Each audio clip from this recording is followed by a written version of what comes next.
আজকে আরও একটি ঘটনা আপনাদের সামনে শোনাতে যাচ্ছি ইনশাআল্লাহ এবং উপস্থাপন করতে যাচ্ছি। তো ঘটনাটি যিনি পাঠিয়েছেন তিনি আপনাদের অপরিচিত কেউ নন, তিনি আকলিমা জান্নাত মৌ আপু, যার বাড়ি কিশোরগঞ্জের ভৈরবে। এই ঘটনাটি যখন উনি পাঠিয়েছিলেন সেটি নিয়ে ওনার সাথেও আমি পরবর্তীতে কথা বলেছিলাম এবং ঘটনাটি ওনার নিকট আত্মীয়র মধ্যে। তো চলুন শুরু করি ঘটনাটির শিরোনাম আমরা দিব গাব গাছের দুই মাথাওয়ালা সাপ। ঘটনাটি খুবই মর্মান্তিক। তো চলুন ঘটনাটি শুরু করি।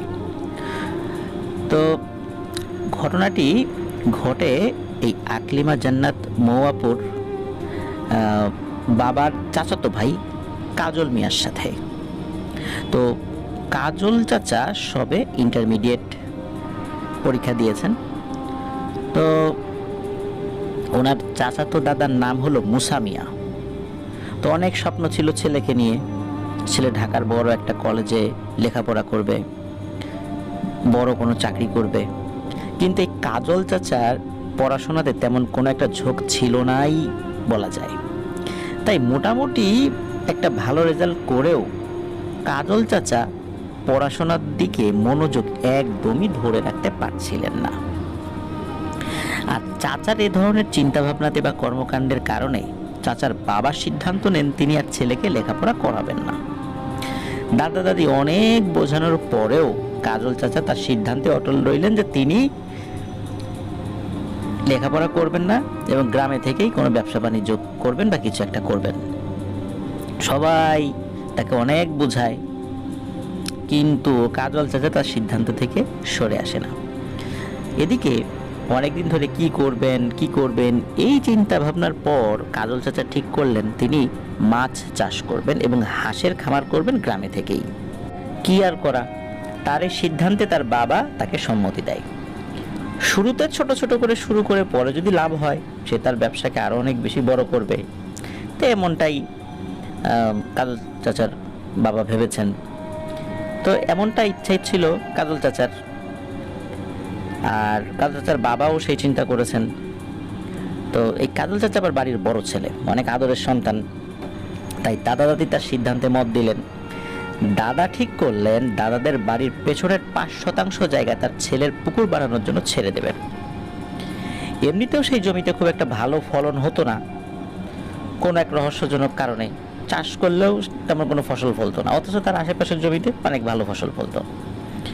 তো সেই জমিটা অনেকটা পরিত্যক্ত এবং বিরান ভূমির মতো পড়েছিল। ওই জমিটার এক পাশে ছিল অনেক পুরনো বড় বড় দুটো গাব গাছ। আশেপাশে আরো ছোট বড় বিভিন্ন গাছ ছিল, কিন্তু পুকুর খনন করতে হলে ওই গাব গাছ সহ বাকি সব গাছ কেটে ফেলতে হবে। তো যেমন ভাবনা তেমন কাজ।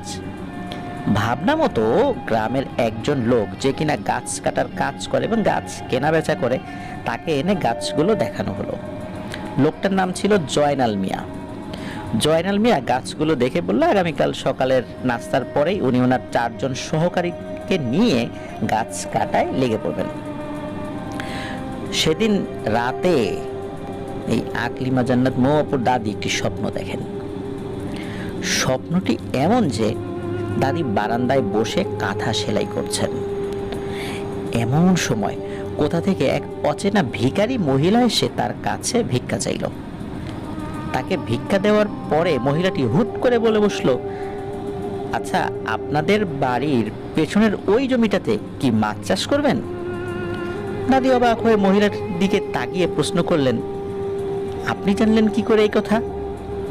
মহিলাটি দাদির প্রশ্নের কোনো উত্তর না দিয়ে আবার বলল, পুকুর তো কাটবেনই, তাতে কোনো সমস্যা নাই। পুকুর কাটার জন্য গাছও কাটতে হবে, তাতেও কোনো সমস্যা নাই। অন্য যে গাছই কাটেন না কেন ওই গাব গাছ দুটো কাটতে পারবেন না। যদি কাটেন, যে কাটবে তারও জীবন নাশ হবে এবং সেই সাথে যারা কাটাবে মানে আপনাদেরও জীবন নাশ হবে। এরপর দাদির স্বপ্ন ভেঙে যায়। পরদিন দাদি সে স্বপ্নটিকে নিছক স্বপ্ন ভেবে সেভাবে পাত্তাই দেননি, কিন্তু মনের ভিতর একটা খচখচানি ভাব তো ছিলই। সকালে যখন জয়নাল মিয়া তার সহকর্মীদের সাথে নিয়ে গাছ কাটার সরঞ্জামাদি নিয়ে এসে দাদার উঠোনে এসে দাঁড়ালো এবং কাজল চাচা এবং দাদাকে ডাক দিল। দাদির তখন রাতে দেখা ওই স্বপ্নের কথা মনে পড়ে যায়। দাদি দাদাকে আড়ালে ডেকে রাতে দেখা ওই স্বপ্নের কথা তাকে বলেন। দাদা তো হেসেই উড়িয়ে দেন সেই কথা। উনি দাদিকে বলেন, ধুর, এটি তো একটা স্বপ্নই, এটাকে নিয়ে এত মাথা ঘামালে চলবে? ছেলে ব্যবসা বাণিজ্য করবে না তাই বলে এই দুটা গাছের জন্য পুকুর কাটবো না? ছেলে লেখাপড়াও করলো না, আবার তুমি এসব উদ্ভট স্বপ্নের কথা বলতেছো? তো এই সমস্ত কথা বলে দাদা জয়নাল মিয়া অন্য লোকদের সাথে নিয়ে জমিতে চলে যান।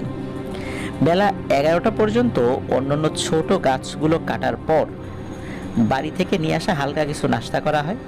নাস্তা খাবার পর মস্তু মিয়া এবং স্বপন মিয়া নামের দুজন লোক উঠে পড়ে গাব গাছগুলোর একটাতে, যেহেতু দুটো গাব গাছ ছিল ওখানে। তো প্রথমে হালকা পাতলা চিকন কিছু ডাল কাটার পর এবার শুরু হয় মোটা ডালগুলো কাটার পালা। উপরে একটি গাছের ডালে বসে নিচের একটি ডাল কেটে মোটা রশি দিয়ে বেঁধে নিচে নামানো হবে, এই হিসেবে মস্তু মিয়া নামের লোকটি উঠে পড়েন উপরের একটি ডালে। সুবিধা মতন জায়গায় বসে সবেমাত্র মোটা একটি ডালে 2 থেকে 3 কূপ বসিয়েছেন দা দিয়ে। সেই সময় সবাইকে অবাক করে দিয়ে জোর একটা চিৎকার দিয়ে মাটিতে পড়ে যান মস্তু মিয়া। জয়নাল মিয়া এবং দাদা মুসা মিয়া তখন অন্য একটি গাছের ছায়ার নিচে দাঁড়িয়ে আলাপ করছিলেন। হঠাৎ করে এমন একটি ঘটনা ঘটে যাওয়ায় সবাই আটকে ওঠেন। মস্তু মিয়া যেখানে পড়ে অজানা কারণে ছটফট করছেন সেখানে ছুটে গেলেন তারা। কেউ কিছুই বুঝতে পারছেন না ঘটনাটি আসলে কি ঘটলো। মস্তু মিয়া কিছু বলতে পারছে না, সামনে পড়ে আছে এবং সে মৃগী রোগীর মতো ছটফট করছে, এটা সবাই দেখছে। গাছের একটা ডালে স্বপন মিয়া নামে যে লোকটি বসে আছে সে সাপ সাপ বলে চিৎকার করতে করতে দ্রুত গাছ থেকে নিচে নেমে আসলেন। ভয়ে ভয়ে বলতে পারলেন মস্তু মিয়াকে সাপে কামড়াইছে, এটা সে বলছে। ইয়া মোটা কুচকুচে কালো বিশাল একটা বড় সাপ নাকি মস্তু মিয়াকে কামড়াইছে, এটাই বলছেন স্বপন মিয়া। উনি এই সাপটি গাছের অন্য একটি ডালে নাকি দেখেছেন। সবার আর বুঝতে বাকি রইল না মস্তু মিয়াকে আসলেই সাপে কেটেছে। সবাই মিলে মস্তু মিয়াকে ধরাধরি করে দাদা মুসা মিয়ার বাড়ির উঠোনের কোণা একটি চাটাইয়ের উপর শুইয়ে দিল। আশেপাশে অনেক মানুষজন এসে ভিড় করেছে। সবার চোখের সামনে কিছু করার সুযোগ না দিয়েই ছটফট করতে করতে মস্তু মিয়া পৃথিবীর মায়া ত্যাগ করে চলে যান। মস্তু মিয়ার পরিবার সহ এলাকার সব পরিবারেই শোকের ছায়া নেমে আসে, কারণ মস্তু মিয়া এলাকারই লোক ছিলেন, সবার পরিচিত ছিলেন, খুব ভালো মানুষ হিসাবে পরিচিত ছিলেন সকলের কাছে। কি হতে কি হয়ে গেল, এমনটা কি হওয়ার কথা ছিল? না, এমনটা তো হওয়ার কথা ছিল না, কেউ ভাবেইনি, কিন্তু আসলে এমনটাই হওয়ার কথা ছিল। এই ঘটনার পর 3 দিন গাছ কাটা বন্ধ ছিল। 4 দিনের দিন আবার গাছ কাটতে আসার কথা ছিল জয়নাল মিয়ার, কিন্তু সেদিন বেলা 11টার দিকে এসে দাদাকে বলে যায় যে তিনি আর গাছ কাটতে পারবেন না, এমনকি তার দলের কেউই এই দুটো গাছ কাটবেন না। কারণ গত রাতে নাকি জয়নাল মিয়া স্বপ্নে দেখেছেন ওনার ঘরের চালের নিচে যে চাটাই দেওয়া আছে সেই চাটাইয়ের ফাঁকা দিয়ে একটা কুচকুচে মোটা সাপ, কালো সাপ সেটি ছিল। জয়নাল মিয়ার কাছে এসে বলছে, খবরদার জয়নাল মিয়া, ওই গাছে আর একটা টোকাও দিবি না, তাহলে মস্তু মিয়ার সাথে যা হয়েছে তোদের সাথেও ঠিক তেমনই ঘটবে। তাই জয়নাল মিয়া বা তার দলের কেউই এই গাছ কাটতে পারবে না বলে সিদ্ধান্ত নিয়েছে এবং তাদের এই সিদ্ধান্তের কথা দাদাকে তারা সাফ সাফ জানিয়ে দেন। দাদা অনেক বোঝানোর চেষ্টা করেন, কিন্তু তাদের এক কথা, তারা গাছ কাটবেন না। তারপর তারা সেখান থেকে চলে যান।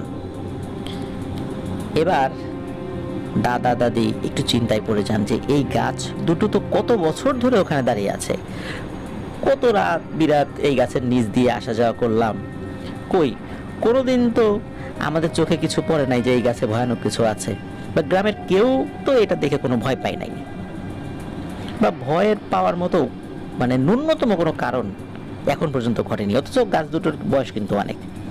তাহলে এখন কেন এসব ঘটছে? এই স্বপ্নের কথা কি আদৌ সত্যি নাকি নিছক একটি মনের ভয়?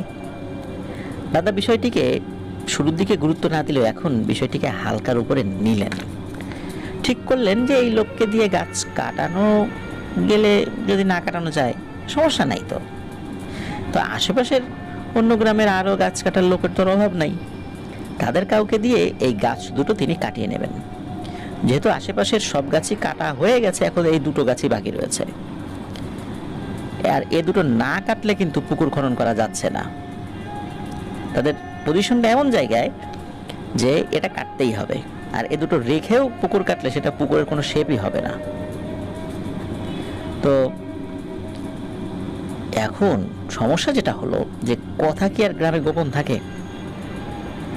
যে লোকে দুটো গাছ দেখতে আসে কাটার জন্য, এবং যারা বলে যে আগামীকাল থেকে অথবা বিকাল থেকে এসে বা একটু পরে এসে গাছ কাটবে, ওই লোক আর গাছ কাটতে আসে না। ওই লোকজনকে গ্রামের লোকজন পথে পেলে জানিয়ে দেয় যে ওই গাছ কাটতে গিয়ে কিন্তু মানুষ মারা গেছে, খবরদার ওই গাছ কাটতে যাইও না। আর গ্রামে তো রটেই গেছে ওই গাছ দুটোই কিন্তু ভয়ানক দোষ আছে, যেই কাটতে যাবে তারই ক্ষতি হবে। এই সতর্কবাণী শোনার পর কেউই আর ওই গাছ কাটতে আসে না।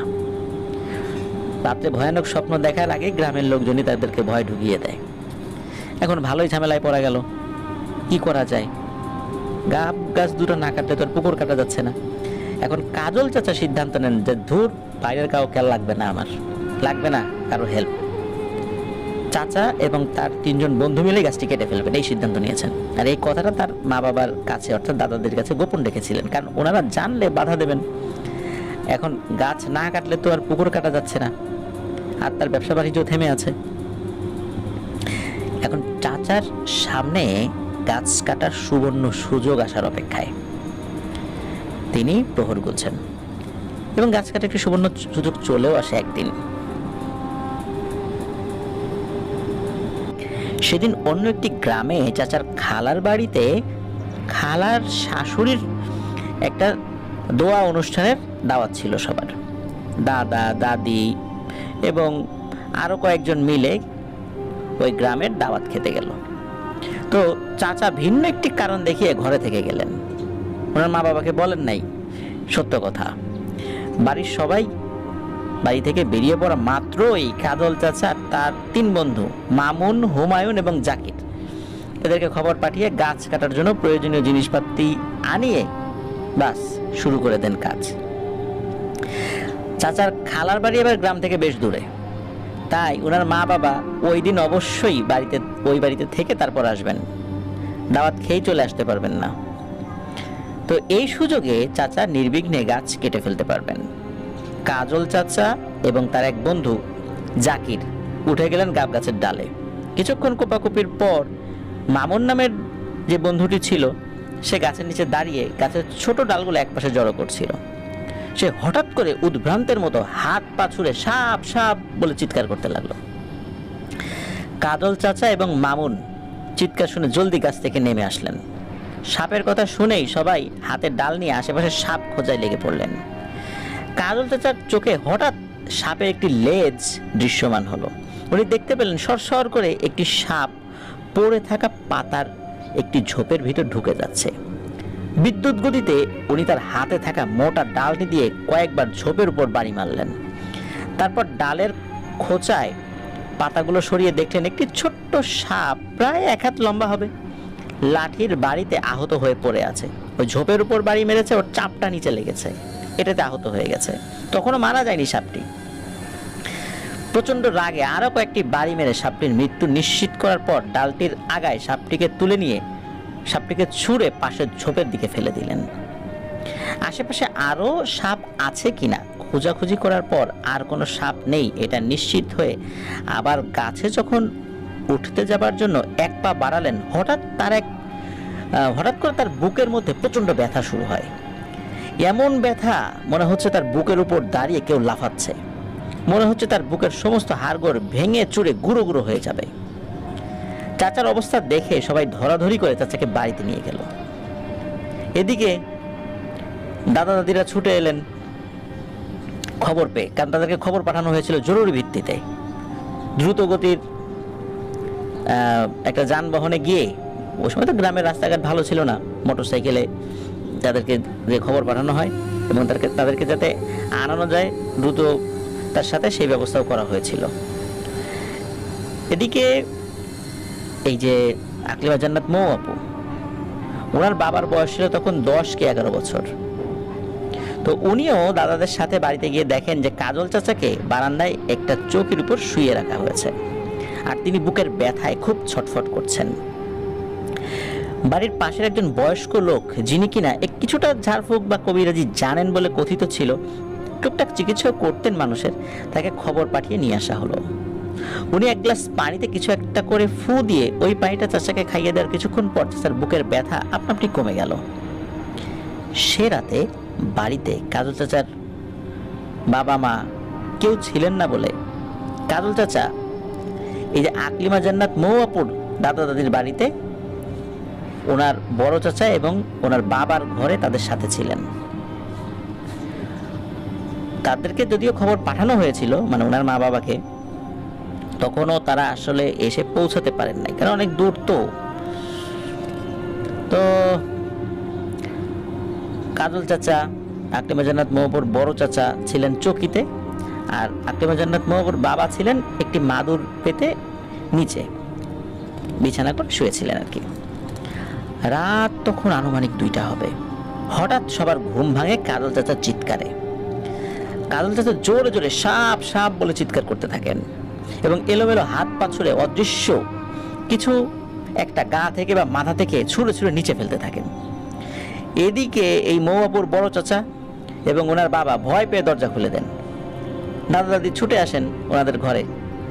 এখানে এসে কাজল চাচার এই অদ্ভুত আচরণে তারাও ভয় পেয়ে যান। কাজল চাচাকে কিছুতেই শান্ত করা যাচ্ছিল না। তিনি চিৎকার করে কাঁদতে থাকেন এবং বলতে থাকেন অজস্র সাপ নাকি কিলবিল করে তার গায়ে, মাথায়, শরীরে উঠছে এবং তাকে কামড়ানোর চেষ্টা করছে। উনি অনুনয় ভরা সুরে বলতে থাকেন আমাকে বাঁচাও, আমাকে বাঁচাও।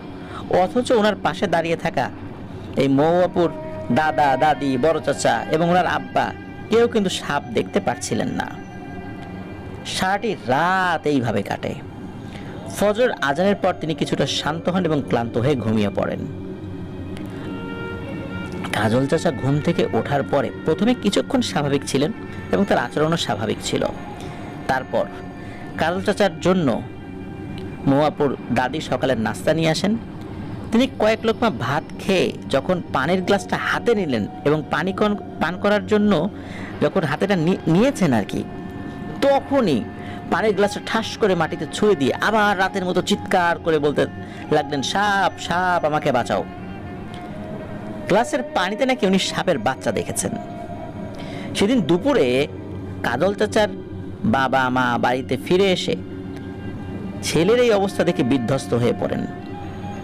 গতকাল বাড়িতে রেখে গেলেন সুস্থ সবল ছেলেকে, এক রাতের মধ্যে কি একটা ভয়ানক অবস্থা হয়েছে। কাজল চাচা সারাক্ষণ আতঙ্কে থাকতেন। যতক্ষণ তিনি ঘুমিয়ে থাকতেন কিছুটা সময় ঠিক থাকতেন, ঘুম থেকে জাগতেই সাপ সাপ বলে চিৎকার করে বাড়ি মাথায় তুলে ফেলতেন। উনি নাকি গাছের ডালে সাপ দেখতে পান, কাপড় শুকানোর দড়িতে নাকি সাপ দেখতে পান, বিছানার উপর দেখতে পান অজস্র সাপ কিলবিল কিলবিল করছে। আর অদ্ভুত বিষয়, প্রতিটি সাপেরই নাকি 2টি করে মাথা। সবগুলো নাকি ওনার দিকে তাকিয়ে রাগে ফোঁস করে ফনা তুলে তার দিকে তেড়ে আসে।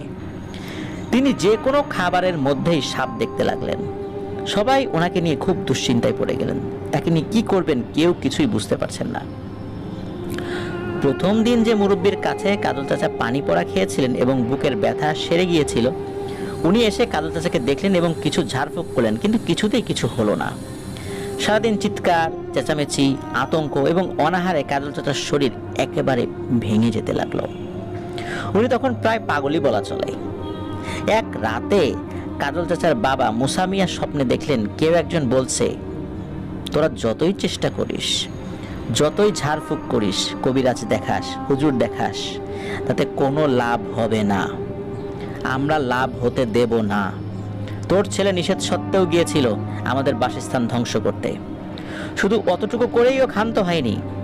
অতটুকু করলেও যদি ক্ষান্ত হতো আমরা ভাবতাম যে ক্ষমা করে দেয়া যায় কিনা, কারণ ও একটা ব্যবসা বাণিজ্য করবে, এই গাছের কারণে অসুবিধা হচ্ছে, আমরা বিবেচনা করতাম হয়তো। কিন্তু নিষ্ঠুরভাবে পিটিয়ে আমার আদরের ছোট মেয়েটিকে মেরে ফেলেছে ও।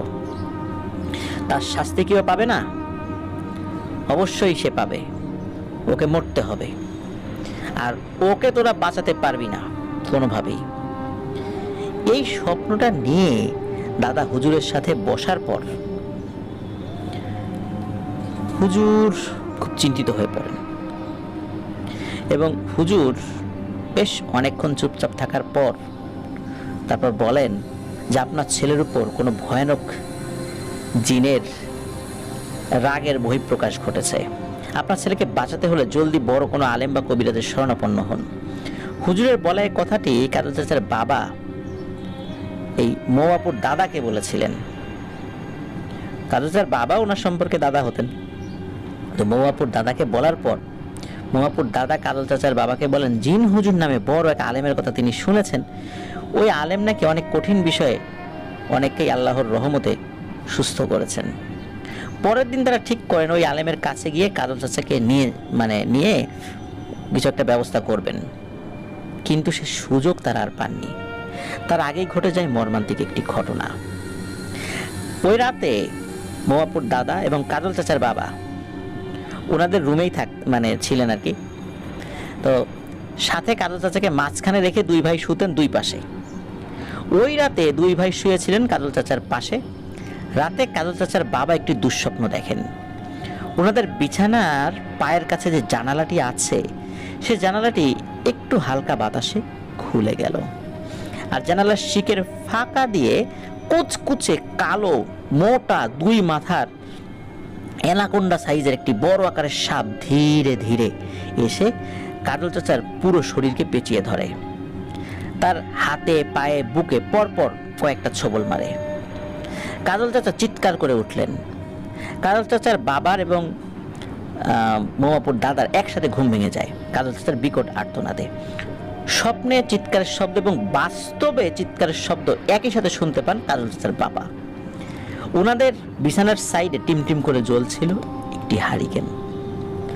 শব্দে যখন দুই ভাইয়ের ঘুম ভেঙে যায় তখন মনে হলো বিছানার পাশে থাকা হারিকেনটি কিছু একটা বাড়ি খেয়ে মেঝেতে ঠাস করে পড়ে ভেঙে গেল।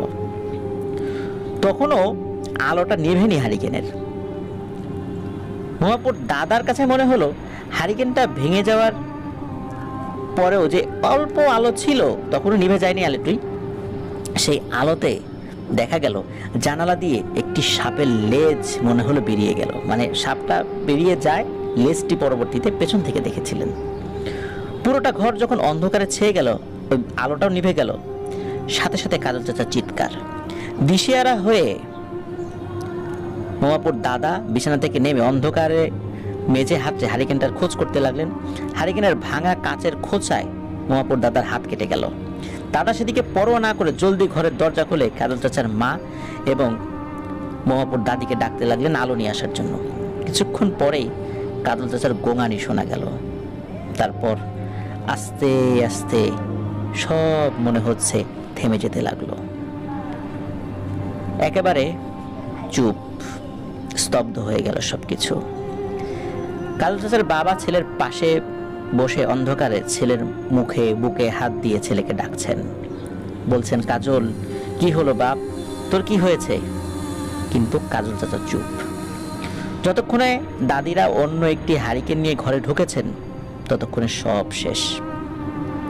কাজল চাচা চলে গেছেন না ফেরার দেশে। কাজল চাচার মৃত্যুতে দাদা দাদি খুব ভেঙে পড়েন। পুরো পরিবারে নেমে আসে শোকের ছায়া। বংশের বড় ছেলের এমন অপ্রত্যাশিত করুণ মৃত্যু কেউই মেনে নিতে পারে না, আশাও করতে পারেননি এমন ঘটনা ঘটবে। মৌয়াপুর দাদা বাড়ির আজ অনেক কিছুই পাল্টে গেছে। পুরনো বাড়ি ভেঙে করা হয়েছে তিনতলা আলিশান বাড়ি, কিন্তু বাড়ির পেছনের জমিতে দাঁড়িয়ে থাকা ওই অভিশপ্ত গাব গাছ দুটি আজও দাঁড়িয়ে আছে। ওই ঘটনার পর আর কেউই গাছ কাটতে চায়নি। আজ পর্যন্ত কেউ এই গাছের কাছেও যায়নি। ছোটবেলায় দাদা বাড়িতে বেড়াতে গেলে সব জায়গায় খেলার অনুমতি দিলেও ওই জায়গায় খেলার অনুমতি কখনোই পেতেন না বলে আকলিমা জান্নাত মৌয়াপু আমাদেরকে জানিয়েছেন। ওই গাব গাছের গাব ওনারা নাকি কখনো খায়নি। পুরো গ্রামেরই কেউ ওই গাব গাছের গাব খায়নি। ওইখানে কেউ আর যায়ও না।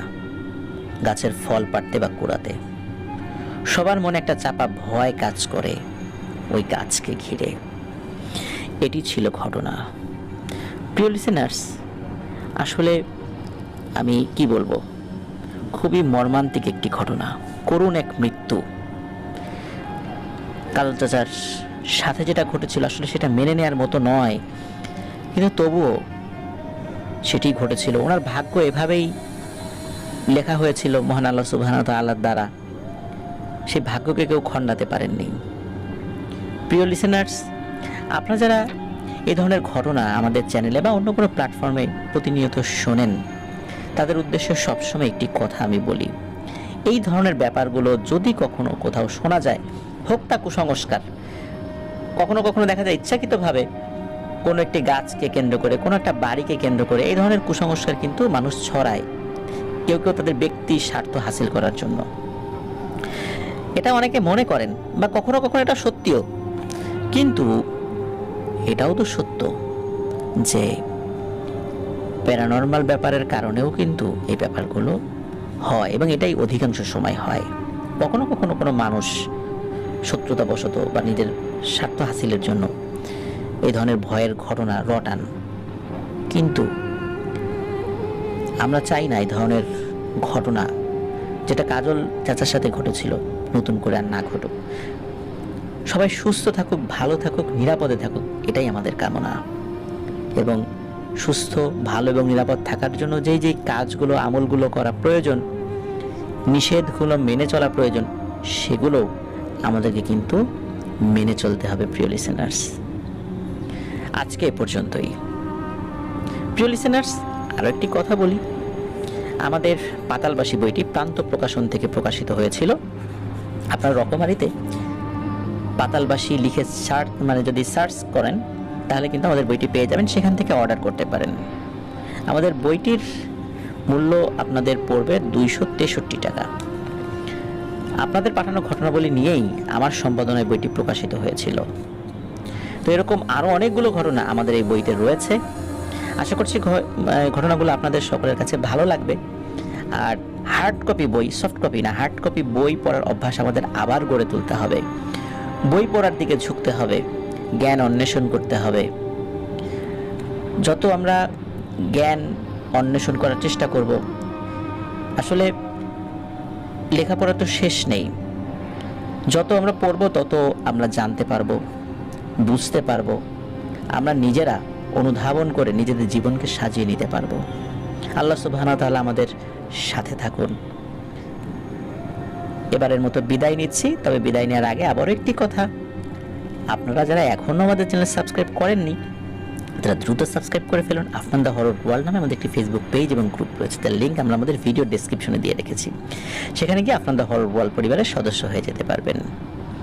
আপনারা যারা ঘটনা পাঠাতে চান, তারা লিখে অথবা রেকর্ড করে যে কোনোভাবে ঘটনা পাঠাতে পারবেন afnanthehorrorworld@gmail.com এই ইমেল অ্যাড্রেসে। আর ইমেল অ্যাড্রেসের স্পেলিংটা আমরা আমাদের ভিডিও ডেসক্রিপশনে দিয়ে রেখেছি, সেখানে গিয়ে স্পেলিংটা চেক করে নিতে পারবেন। আসছে সোমবার অমীমাংসিত রহস্যের আরও একটি নতুন এপিসোড নিয়ে আসছি আপনাদের সামনে ইনশাআল্লাহ। আর আপনাদের পাঠানো ঘটনাবলী নিয়ে তো বৃহস্পতিবার আমাদের এপিসোড থাকছেই। তো সকলের সাথে খুব তাড়াতাড়ি ইনশাআল্লাহ দেখা হচ্ছে, কথা হচ্ছে। ভালো থাকুন সকলে। আসসালামু আলাইকুম।